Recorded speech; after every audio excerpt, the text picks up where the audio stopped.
is Jeffrey Epstein? Epstein Files, The Epstein Files. The Epstein Files. The Epstein Files. Facebook, YouTube সহ social মিডিয়ায় ঢুকলেই যেন সবাই শিউরে উঠছেন। আর উঠবেনই না বা কেন? বিকৃত যৌনাচার আর নৃশংসতার সব সীমা পার করে গেছে এপস্টিন ফাইলসে থাকা তথ্য।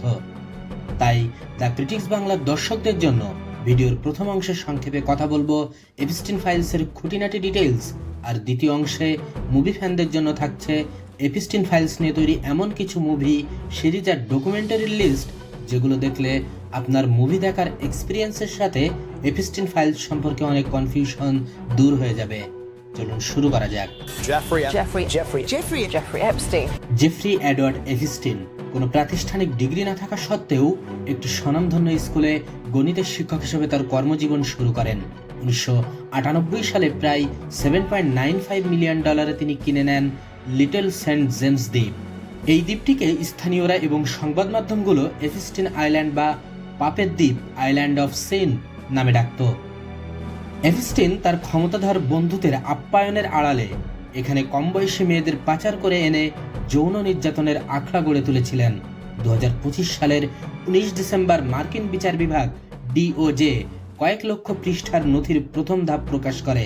More than 1 million documents related to 2026 সালের 30 জানুয়ারি প্রায় 30 লক্ষ পৃষ্ঠার বেশি নথি, প্রায় 2000-এর বেশি ভিডিও এবং 1,80,000 ছবি প্রকাশ করা হয়। সেক্স ট্রাফিকিং, যৌন দাসত্ব, ভয়ভীতি ও ব্ল্যাকমেইল, প্রমাণ লোপাট, আন্তর্জাতিক ক্রাইম নেটওয়ার্ক এবং মানুষের মাংস খাওয়ার মতো গুরুতর অভিযোগ রয়েছে বিশ্বের প্রভাবশালী ব্যক্তিদের বিরুদ্ধে। নাম রয়েছে সাবেক মার্কিন প্রেসিডেন্ট বিল ক্লিন্টন, বর্তমান প্রেসিডেন্ট ডোনাল্ড ট্রাম্প, ব্রিটেনের রাজপরিবারের সদস্য prince Andrew, Bill Gates, Elon Musk, David Copperfield এবং স্টিফেন হকিং এর। জেফ্রি এপস্টিন 2019 সালের 10 আগস্ট নিউ ইয়র্কের একটি কারাগারে রহস্যজনকভাবে মারা যায়। সরকারিভাবে একে আত্মহত্যা বলা হলেও সিসিটিভি অকেজো থাকে। এখন কথা বলবো জেফ্রি এপস্টিন এবং তার ফাইলের সাথে জড়িত কিছু থ্রিলার মুভি, সিরিজ এবং ডকুমেন্টারি নিয়ে। কি আছে এগুলোতে আর কেনই বা দেখা উচিত? Jeffrey Epstein filthy rich. এটি নেটফ্লিক্স নির্মিত একটি মিনি ডকুমেন্টারি সিরিজ, যেটি এপস্টিন ফাইল এবং তার অপরাধ জগতের উপর নির্মিত সবচেয়ে জনপ্রিয় এবং বিস্তারিত সিরিজ। এখানে আপনি জানতে পারবেন এপস্টিন কিভাবে অত্যন্ত ধনী এবং ক্ষমতাবানদের সাথে সম্পর্ক গড়ে তোলে, কিশোরী মেয়েদের কিভাবে ট্রাফিকিং ও এক্সপ্লয়েট করা হতো, কেন সে বারবার আইনের ফাঁক গলে বেরিয়ে যায়, ভিকটিমদের নিজেদের মুখে বলা ভয়ঙ্কর অভিজ্ঞতা। এপস্টিন কি একা ছিল নাকি বড় একটি নেটওয়ার্ক? গা শিউরে উঠবে, রাগ হবে আর জমা হবে অনেক প্রশ্ন। জিসলেন ম্যাক্সওয়েল ফিল্থি রিচ। জেফ্রি এপস্টাইনের মূল সহযোগী জিসলেন ম্যাক্সওয়েলকে নিয়ে এই ডকুমেন্টারিটি নেটফ্লিক্সের তৈরি। কেন দেখবেন?